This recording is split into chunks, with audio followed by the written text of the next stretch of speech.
एक बात कही कि नाम गाने सदा रुचि, कीर्तनी सदा रुचि। नाम गाने में सदा, ये नहीं कहा कि घंटा 2 घंटे, सदा सदा कीर्तन करते रहो। ऐसा क्यों कहा भगवान ने? गुरुदेव प्रभुपाद की कृपा से और भगवान चैतन्य महाप्रभु की कृपा से, क्योंकि इस जीवन का कोई भरोसा नहीं है और जीवन का उद्देश्य एक है कि जब हमारा अंतिम समय आए तो हमारी जीवा पर भगवान का नाम। भगवान गीता के 8वें अध्याय में कह रही है, अंतकाले च मामेव स्मरण मुक्त्वा कलेवरम या प्रयाति समद भावम याति न सत यत्र संशय। अंतकाल में जो मेरा नाम लेते हुए शरीर का त्याग करता है वो निश्चित रूप से मेरे भाव को प्राप्त होता है। अभी देखो, अभी उन्हीं भगवान की कृपा से, प्रभुपाद जी की कृपा से, उनके शुद्ध भक्त, क्यों भगवान ने कहा कि नाम गाने सदा रुचि, कीर्तने सदा रुचि। अभी आप देखो कि हमारा कोई समय कुछ है, कोई समय कुछ है। ऐसा समय भी है जब हम भगवान को नहीं, भगवान का नाम नहीं जपते। उस समय अगर जीवन का अंत आ जाए तो फिर हम क्या करेंगे? एक बात मैंने शायद शुरू में बताई थी, फिर बताता हूँ। एक भक्त हुए, ये भगवान भक्तों के माध्यम से बातें करते हैं। गोपाल जी, भक्त गोपाल, बहुत बड़े वैष्णव थे। तो जब भगवान चैतन्य महाप्रभु जंगल पानी शौच क्रिया के लिए जाते थे तो अपनी जीवा को भगवान पकड़ लेते थे ऐसे। गोपाल जी ने कहा, भगवान आप अपनी जीवा को क्यों पकड़ लेते हैं? चैतन्य महाप्रभु जो है स्वयं कृष्ण है, लेकिन भक्त के भाव में। भक्त कैसा होना चाहिए? भगवान सिखा रहे हैं हमको, क्योंकि हम उन्हीं के हैं और वो हम सब के। हमारे असली माता पिता कृष्ण। कृष्णेरा संसार करो छाड़ी अनाचार, जीव दया कृष्ण नाम सर्व धर्मसार। कृष्ण, कृष्ण माता, कृष्ण पिता, कृष्ण धन प्राण। नदिया गद्रू में नित्यानंद महाजान, पति याचे नाम हट जीव रे कारण। कृष्णेरा संसार करो छाड़ी अनाचार। कृष्ण रूपी संसार की रचना करो। अनाचार, कृष्ण भक्ति के अलावा जो भी वो अनाचार है, बेकार है। हमें समझ क्यों नहीं आता? हम संसार में खोए हुए हैं। पर खोए हुए का मतलब, जैसे बच्चे को कुछ समझ नहीं आता है, इसका मतलब थोड़ा कि जो कहा जा रहा है वो गलत है। बच्चे की समझ नहीं है, बचपना है, हमें अविद्या है, हम नहीं समझ पा रहे इस बात को। क्यों हर समय भगवान का नाम जपना है? क्योंकि कभी भी जीवन का अंत हो सकता है, किसी भी समय में। तो जब भगवान का स्मरण होगा, भगवान का नाम जीवा पर होगा, फिर अंत होना बहुत अच्छा है। भगवान ने 8वें अध्याय में ये कहा, अंतकाले च मामेवा स्मरण मुक्त्वा कलेवरम या प्रयाति सम्मद भावम याति न सत्य यत्र संशय। अंतकाल में जो मेरा नाम लेता होगा, देह का त्याग करता है, निश्चित रूप से मेरे भाव को प्राप्त होता है। इसमें कुछ भी संशय नहीं है। कि केवल लोग कहते हैं ना कि आप किसी का भी नाम लो भगवान मिल जाएंगे, तो अगले श्लोक में भगवान इसकी पुष्टि कर रहे हैं, प्रभुपाद समझा रहे हैं। यम यम वापी स्मरण भावम त्याजते अंते कलेवरम तम तमे वेति कौन्तेय सदा तद्भाव भाविता। अंत समय में जो जिस भाव में शरीर त्यागेगा उसी भाव को प्राप्त होगा। अंत समय में अगर किसी का ध्यान, जैसे महाराजा भरत का उदाहरण दिया प्रभुपाद जी ने। महाराजा भरत दुनिया के राजा थे, बड़े महान थे। इस लोक का राजा, इस लोक का नाम भारतवर्ष पड़ा। महाराजा भरत इस लोक के राजा थे उनके नाम से इस लोक का नाम भारतवर्ष पड़ा। बड़ी महान आत्मा, छोटी अवस्था में ही घर बार छोड़ दिया, दुनिया का लाए संसार के जीवन को देखिए भगवत प्राप्ति करना है, छोड़ के वन में चले गए। समाधि लगने लगी उनकी। समाधि लगना मतलब मन जब संकल्प विकल्प छोड़ करके आत्म चिंतन करता है उसे समाधि कहते हैं। ये बड़ी दूर की स्टेज है। लेकिन एक दिन उन्होंने एक हिरनी को देखा नदी पार करते हुए। लंबी बात और छोटी कर रहा हूँ। वो गर्भवती थी, उसने बच्चा दे दिया पानी में डट के मारे। शेर पास में था, जा रही थी, पार गई और उसने देखा अपने बच्चे को पानी में तैरते हुए और वो बेचारी ने शरीर छोड़ दिया। महाराजा भरत दृश्य देख रहे थे, सोचने लगे देखो ये अनाथ बच्चा है, संत कितने दयालु होते हैं, माँ तो इसकी मर गई, कौन पालन करेगा। पानी से निकाल के ले आए, उसका पालन पोषण करने लगे। चाहिए ये था कि बड़ा होकर जाओ छोड़ देते इसको, लेकिन जैसे ही वो बड़ा होता गया महाराजा भरत का मुंह भी उससे बढ़ता गया। दुनिया की मोह माया छोड़ दी, बच्चों की, पत्नी की, महलों का सुख, रानी, बच्चे सब, लेकिन देखो मुंह कितना प्रबल है। मुंह हो गया और समय और समुद्र की लहर किसी का इंतजार नहीं करती। इसलिए हर समय भगवान का नाम लेना है। कभी वो समय आ सकता है, यदि मैं वृद्ध होकर ही जाऊंगा, नौजवान भी जा सकता है, वृद्ध भी जाते हैं आमतौर पर, किसी भी अवस्था में कोई भी जा सकता है। तो महाराजा भरत जो है वो उस हिरनी, उनका आखिरी समय आ गया। वो हिरनी का बच्चा बड़ा हो गया था, वो चला गया कहीं, तो आखिरी समय मृत्युशैया पर वो पड़े हैं। बजाय इसके वो हरिसिमरन करते, उस हिरन का सेवन करने लगे। वो बिना माँ के था, मैंने अच्छी उसका अच्छी तरह पालन नहीं किया, पता नहीं किसी पशु ने खा तो नहीं लिया, ये सोच में पड़ गई। उसी सोच में शरीर छूट गया। हुआ क्या, अगला जन्म हिरन का मिला। अंत काले च मामले व स्वर्ण मुक्त केवल या प्रयाति संबद्धाम याति निसत यत संशय। अंत काल में जो जैसा भाव है वही जन्म मिलता है। तो हुआ क्या, अपना वो अंत समय में उन्होंने शरीर हिरन का सेवन करते हुए त्यागा। अगला जन्म हिरन का हो, लेकिन इतना तप त्याग था, इतने बड़े राजा थे, उनको सब याद रहा। मैं कहूँ तो ये क्या किया। फिर पछताया क्या होता है, जब चिड़ियाँ चुग गई खेत, जब समय बीत जाता है स्वाय पछताने के कुछ हमारे हाथ में नहीं होता। इसलिए समय की कदर समय को करनी चाहिए। और समय की कदर क्या है, संसारी काम नहीं है कि पैसा बड़ा इकट्ठा कर लेना, जब बिल्डिंग खड़ी कर लेना, जब बड़ी पढ़ाई कर लेना। समय की कदर भगवान का नाम है। जितना नाम ले सके उतना कम है। हमें इतना नाम लेना है, इतना जप कर, बोलो इतना जप कर कि हद कर दे, कि यमराज भी अपना खाता रद्द कर दे। इतना हम नाम जपें, हम यमराज सोचें भाई ये मेरा नहीं तो भगवान का हो गया, हमारा खाता यमराज से हट गया। इसलिए हमें हर समय नाम जपना है, हर समय, किसी भी समय। ये भगवान का नाम गाने सदा की कीर्ति है सदा की। इसलिए भगवान कह रहे हैं कि हमको जानते हैं हमारी गति, कभी भी हम जा सकते हैं संसार। ये मृत्यु लोक है। हम अज्ञानता से यहीं सदा रहना चाहते, मरना कोई नहीं चाहता। अज्ञानता क्यों है, भगवान से विमुख है।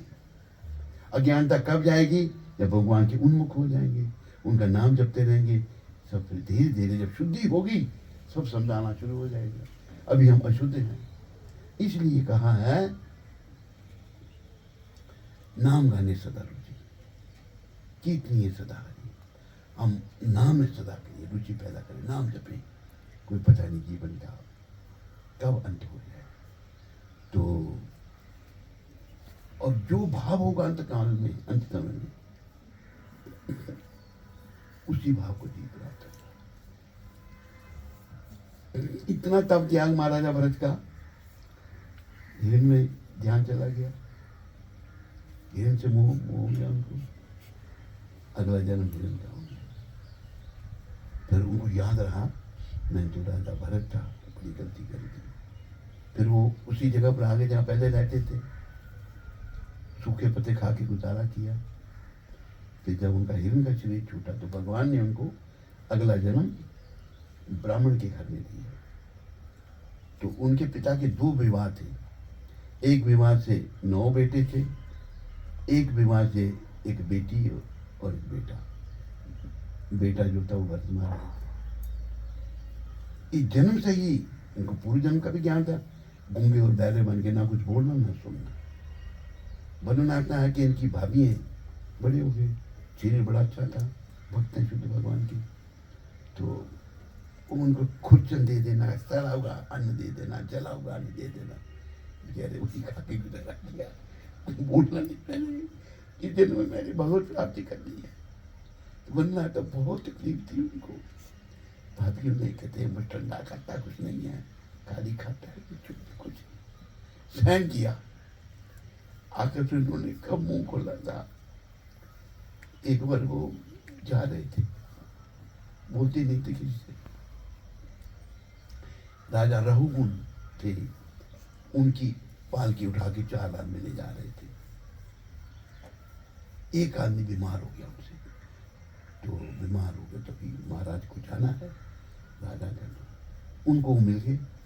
भरत जी महाराज पकड़ के ले आए, चले आए, पालकी उठाने लगे, पालकी उठा ली। अभी महाराज भरत इतने महान है शरीर में, जड़ भरत के रूप में। जब चल रहे हैं वो, तो नीचे कीड़े मकोड़े हैं, तो वो कीड़ों को बचा रहे हैं। कभी इधर शिवंग राजा चिल्लाता, कौन है ये, क्यों मेरी ठीक तरह पालकी उठा। उसको बड़ा अहंकार, बड़े उल्टे सीधे शब्द कहे। तो बाकी कहने महाराज ये जो निया लगाया हमने, ये करना आता है, हम कुछ नहीं करते। राजा का डर, मौत का भी वो दंड दे सकता है। रखो नीचे पालकी, कौन है ये। बातें की बड़ी फाट, तुम इतना खाता है, तेरा शरीर तो पालकी नहीं ठीक तरह खाता। फिर उन्होंने सोचा मेरा मुझे मुंह खोलना चाहिए, राजा होकर कितना बेवकूफ है ये। उन्होंने फिर महाराज लोग उनको ज्ञान दिया। भागवत में सारा है, बड़ा सुंदर ज्ञान दिया। तुम्हें इतना अहंकार है। जब उनको बताओ इतने विद्वान ब्राह्मण, जन्म में तो ब्राह्मण चरण में गिरता कि महाराज मुझे क्षमा कर दो, मैं इंद्र के वज्र से नहीं डरता, शंकर भगवान के त्रिशूल से नहीं डरता, मैं ब्राह्मण की शराब से डरता हूँ, बहुत डरता हूँ। ब्राह्मणों में बड़ी शक्ति होती थी, मुझे क्षमा कर दो। तो उन्होंने सुंदर ज्ञान दिया उनको, वो ज्ञान सारा भागवत में। तो हमें जो है हर समय नाम करना है, ये जीवन सफल करना है। ये मन बना लो। मन जब हम दूषित है ना, कहते किसने लेके भगवान, कहाँ मिलेंगे भगवान, मैं नहीं करना चाहता, मैं नहीं करना चाहती। पर जब कष्ट भोगने पड़ेंगे ना, ये प्रभुपाद जी जैसे संतों को पता है। अब जैसे उदाहरण है, बच्चा है स्कूल में पढ़ने गया है, पढ़ता नहीं है, बदमाशी करता है, खेल कूद में ध्यान है, पढ़ने में ध्यान नहीं है। तो अध्यापक जानता नहीं पड़ेगा तो फेल हो जाएगा। उसको दान का प्रकार पढ़ा कर नहीं पढ़ना पड़ेगा। इसी प्रकार सच्चे संत हमारे माता पिता की तरह हैं। अगर बच्चा पढ़े नहीं तो जीवन बेकार है उसका, है या नहीं है। इसी प्रकार हम भक्ति नहीं करते तो हमारा तो बिल्कुल जीवन बिल्कुल बेकार, नरक का द्वार और यम यातना। तो इसलिए सच्चे संत हमारे माता पिता की तरह होते हैं। प्रभुपाद इसलिए उनको कहा कि सच्चे संतों का अपना माता पिता कहा है। शुद्ध भक्ति हम केवल गुरु महाराज के चरण कमलों का आश्रय लेकर प्राप्त कर सकते हैं। मैं दृढ़ श्रद्धापूर्वक बड़े आदर सहित उनकी वंदना करता हूँ। गुरु महाराज की कृपा से हम इस भवबंधन से छुटकारा पाकर कृष्ण कृपा प्राप्त कर सकते हैं। हमारे गुरु महाराज के मुखमल से शुद्ध ज्ञान का संदेश निकलता है। इस ज्ञानामृत के सुनने के अतिरिक्त मेरी और कोई इच्छा नहीं है। ये गुरु महाराज, ये करुणा के सागर, ये अधमजनों के बंधु और जगत गुरु हैं, तो सबके जीवन प्राण है। ये गुरु महाराज मुझे भक्ति का दान दीजिए, मुझे अपने चरण कमलों को आश्रय दीजिए। आपकी जय जयकार हो, आपके गुणों को जय तीनों कि वो एग्जैक्ट शब्द इसमें नहीं है, इसलिए मैंने रिपीट किया। तो सच्चे संत जो हैं हमारे माता पिता की तरह हैं और हमें वो नरक में जाने से बचाना चाहिए।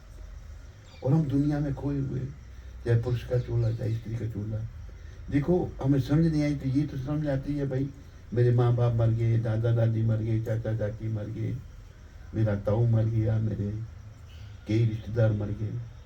ये तो देख समझ क्यों नहीं आती मलिनता। इसलिए संत महात्मा जी कहते हैं मलिनता को दूर करो, इस मलिन मन को शुद्ध करो।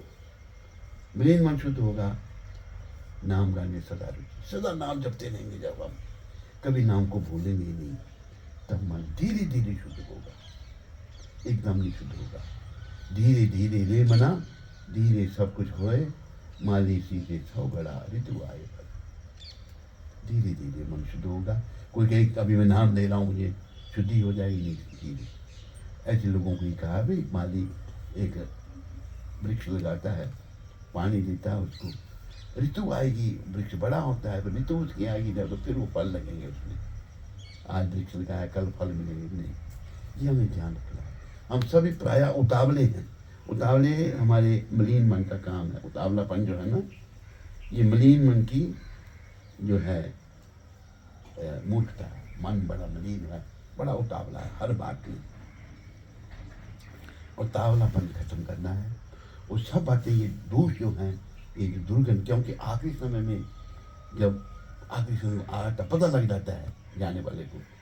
अगर मन उसका शुद्ध नहीं होगा, घबरा जाएगा। जब घबरा जाएगा तो भगवान का स्मरण नहीं होगा, इधर उधर मन भटकेगा उसका। तो अगर हम अपने मन को शुद्ध कर लेते हैं, जो कौन कर रहे हैं, हवा मत चलो, खाली मक्खी बनाओ, ठंड लग रही है। तो मन उतावला हो जाता है आखिरी समय। इस मन को शुद्ध करके एक जगह स्थिर करना है, ये भटके नहीं। अभी राजा रहोगुण, उसका ही मन उतावला था, इतना कुछ बोला। जब उन्होंने ज्ञान की बातें की तो दिमाग ठिकाने आ गया, चरणों में गिर गया तो महाराज मेरी क्षमा कर, मैं आपको नहीं पहचान सका। बोले तुम्हें इतना अहंकार है, आपने महाराज पता कर, तुम ही जहाँ तक तुमने जिंदगी छोड़ना है। मैं चिट्ठियों को बचा कर चल रहा था, और बड़ी सुंदर बातें की, मुझे याद नहीं है, जो उन्होंने अपना कि राजा रहोगुण को जड़ भक्त ने बातें बताई। बड़ा दिव्य ज्ञान है। तो हमें हर समय नाम लेना चाहिए, नाम गाने सदा रुचि, कृष्ण के चरणों में ध्यान हर समय रखना चाहिए। तो कोई कभी मेरा भी समय थोड़ा, अरे उस समय जब आएगा बड़ा दुखदाई है। ये भी वर्णन आता है, मैंने एक कथावाचक से सुना था, कहता है कि वो उसने ये बताया कि आखिरी समय में कितना कष्ट होता है कि जो बिच्छू हैं, बड़े बड़े बिच्छू होते हैं, कितने बिच्छू इकट्ठा डंक मारे, तो बिच्छू के डंक से बड़ा कष्ट होता है, बड़ी दर्द होती है। भाई एक बालिका को मेरे सामने बिच्छू ने काट दिया, छोटे में चिल्लाई थी, हमने बोला क्या हो गया, काम गला काट दिया, सारे घर वाले बाहर आ गए। तो बिच्छू के डंक से बड़ा कष्ट होता है, बिच्छू डंक मारता है। फिर बड़े बड़े बिच्छू भी होते हैं, भेड़ जितने इतने बिच्छू होते हैं, उनका डंक क्या माना डंक। एक बिच्छू ने हाथी को डंक मारा तो हाथी मर गया। बात मैंने सुनाई थी, अभी टाइम नहीं है सुनाने का। तो बड़ा कष्ट, बहुत कष्ट, सदा हमने उसका चिंतन करना है। उससे बचने के लिए उससे हमें केवल प्रभुपाद जैसे संतों की कृपा से अगर हम कृष्ण शरण में आ जाते हैं, कृष्ण ही हम उन्हें कष्टों से बता देते हैं। इसलिए भगवान ने 18वें अध्याय में कहा, सर्वधर्मान परित्यज्य मामेकं शरणं व्रज अहम त्वां सर्व पापेभ्यो मोक्षयिष्यामि मा शुचि। सारे धर्म सारे कर्तव्य छोड़ के तो मेरी शरण में आओ, मैं तुम्हें सारे पापों से छुड़ा करके मोक्ष दूंगा, तुम डरो मत। पर ये भगवान ने मेरी एकम का आओ, किसी की शरण में नहीं जाना। पर इससे पहले चौथी अध्याय में भगवान कह रहे हैं, भगवान 18वें कहा मेरी शरण में, और चौथे अध्याय में भगवान कहते हैं, तद विधि प्रणिपातेन परिप्रश्नेन सेवया उपदक्षन्ति ते ज्ञानम ज्ञानी न तत्दर्शन। गुरु के पास जाने चाहिए, भगवान कह रहे हैं। भगवान ने भी गुरु धारण किए जब उनको कोई जरूरत नहीं गुरु की। वसुदेवम सुतम देव कंस चाणूरमर्दनम देवकी परमानंदम कृष्णम वंदे जगत। देवकी जी के जो पुत्र हैं वो जगत गुरु हैं, सारा ज्ञान उनसे आ रहा है। लेकिन वही कह रहे हैं चौथे अध्याय में कि गुरु के पास जाओ, उनकी सेवा करो, उनको प्रसन्न करो, फिर कोई शंका हो तो बड़ी विनम्रता से पूछो। एक तो गुरु हमारा अहंकार निकालेंगे, जब तक अहंकार है तब तक भगवान बहुत दूर है हमसे। हम सब में मिथ्या अहंकार है, किसी में कुछ है, किसी में कुछ है, किसी में कुछ है। अहंकार होना तो बड़ा बड़ा आसान है, किसी थोड़ी सी विद्युता है, उसको विद्युत का अहंकार, में इतना पढ़ा लिखा हूँ, गया काम से भी कह रहा हूँ। अब जब अहंकार आ गया तो अहंकार बुद्धि मलिन कर देता है। हमारे आचार्य नरोत्तम ठाकुर ने कहा, अहंकारे मत भैया, मत अहंकारी जीव पागल हो जाता है। नरोत्तम ठाकुर कौन है? ये राजकुमार थे। राजकुमार जब बन जाता कौन होगा? बड़े महान वैष्णव हुए, बड़े महान भक्त हुए ये, और इनकी महानता का कोई वर्णन नहीं कर सकता। बड़े दिव्य भजन लिखे इन्होंने, बड़ी शिक्षाएं दी, तो इनके शिष्य भी बहुत थे और बड़ी लीलाएं की। इनके ये शब्द थे, अहंकारी मत भैया, अहंकारी जी वो ठीक तरह सोच नहीं सकता। तो विनम्रता लाना बड़ा आवश्यक है, बड़ा आवश्यक। प्रयास करना कैसे? भाई मैं जी शरीर नहीं हूँ। अहंकार का कहाँ तक मैंने शरीर समझा अपने आप को? मैं पुरुष हूँ, मैं स्त्री हूँ, मैं गोरा हूँ, मैं काला हूँ, अमीर हूँ, गरीब हूँ। जब तुम ना स्त्री है, ना पुरुष है, ना गोरा है, ना काला है, ना अमीर है, ना गरीब है, तू तो जीवात्मा है। जब हमने शरीर समझ लिया अपने आप को, तो अहंकार आ गया। मैं बड़ा पढ़ा लिखा हूँ, मैं बड़ा विद्वान हूँ, मैं बहुत कुछ जानता हूँ। अहंकार मत होइए, अहंकार जीवा, अहंकार से बचना है। आखिर में शिवन भगवान का तब जीवा पर आएगा जब विनम्रता होगी। और गौर भगवान ने विनम्रता सिखाई, खुद ही वो इतने विनम्र बन गए भगवान के, जिसका कोई वर्णन नहीं कर सकता। उन्होंने जो है दीक्षा भी दी, गुरु की सेवा की भगवान ने खुद ही। उनके भी गुरु थे, चैतन्य महाप्रभु के गुरु थे, कृष्ण के भी गुरु थे, सब ने गुरु धारण किया। तो गुरु आगे में रहना सिखाया। गुरु आगे में रहने से हमारा जो है भाव बढ़ता है, दोष जाते हैं, गुण आते हैं। जो गुरु ने कहा वो किया। बहुत सारी कथाएं हैं, लीलाएं हैं। तो हमें जो है हर समय से मन रखना पड़ेगा। जो हमारे में दोष बने हुए हैं ना, अहंकार का, और कई दोष हैं, ये हर समय से उनकी कैसे जाएंगे, क्योंकि नाम में इतना प्रभाव है। और जैसे वो है ना कि नाम का प्रभाव अजामिल जो था, खैर अजामिल का कथा वो उस जब यमदूत आए उसको लेने के लिए, तो उसने अपने बेटे का नाम नारायण रखा था संतों की कृपा से। तो घबराहट से नारायण निकला उसके मुंह से। उस समय इतना डर गया और यमदूतों को देख करके कि अपने बेटे को याद किया था, नारायण। नारायण भगवान का नाम। जब ऐसा हुआ तो हुआ क्या, एकदम भगवान ने अपने दूध भेज दिए। उनको एक सेकेंड में लगता, कितने दूर दौलत बैकुंठ लोग से आ गए। तो कहा कि हम तो चलो, कौन हो तुम कौन हो, क्यों इसको ले जा रहे हो? तो ये तो बड़ा कस्टमर है, इसमें बड़े पाप किए, इसके पाप सब खत्म हो, कोई पाप नहीं इसका। यमदूतों को वैष्णव ने भगा दिया। उन्हें सब समझ जब आई, फिर वो हरिद्वार में गए, बाकी जी उन्होंने भक्ति में दिखाया। तो फिर वही दूत उनको आकर में लेने के लिए आए, वो धाम को चले। तो हमें अपनी शुद्धि करनी है, हर समय नाम जपना है। शुद्धि में कोई नहीं लगा, कल में अभी बड़ी कमी हो रही है लोगों की। वो समय आ रहे हैं, लोगों मृत्यु आ रही है, लोगों की जा रहे हैं बेचारे, भगवान का स्मरण होता नहीं। और अंत समय में इतने कष्ट आ जाते हैं, तो वो कष्ट ही कष्ट, सब कुछ भुला देते हैं, भगवान को ही भूल जाता है, कष्ट ही याद रहते हैं शरीर के, बस यमदूत ले जाते हैं। अंत में जब भगवान याद रहेंगे तभी विष्णु दूत आएंगे। तो यमदूतों से बचने के लिए कीर्तनीय सदा हरि, नाम का सदा रखिए, सदा नाम जपो, सदा कीर्तन करो, अभ्यास करो, प्रयास करो। तो मैंने हर समय भगवान को याद रखना। ये नहीं कि मैं रात को सोने जा रहा हूँ तो ये अभी नहीं मेरा मन कर रहा। अरे मन तो तेरा बड़ा दुष्ट है, ये मन ही बंधन का कारण है, मन ही मोक्ष का कारण है। इस दुष्ट के ऊपर नियंत्रण करो, इसके कहने का मत चलो।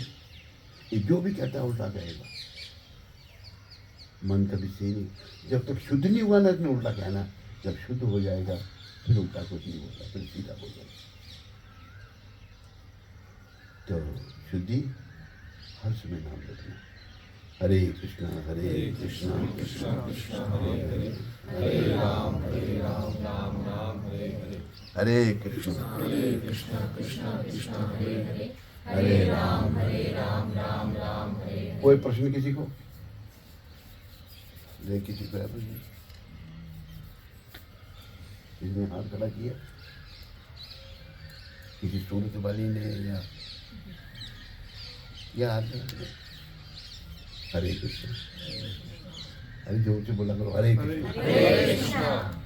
कृष्णा कृष्णा हरे हरे हरे राम हरे राम राम राम हरे हरे। एक बात का ध्यान रखो, जब भी नाम बोलना उत्साहपूर्वक बोलने का प्रयास करो, ऊंचा बोलो, कोई मूड नहीं लगेगा। ऐसे हम चलाते हैं, केवल पुरुष स्त्रियों पर चलाते हैं, स्त्री पुरुषों पर चिल्लाती हैं, एक भगवान का नाम लेने में आवाज़ नहीं निकलती। ये दुर्भाग्य है। चलो अभी प्रसाद ले लो। हरे कृष्णा।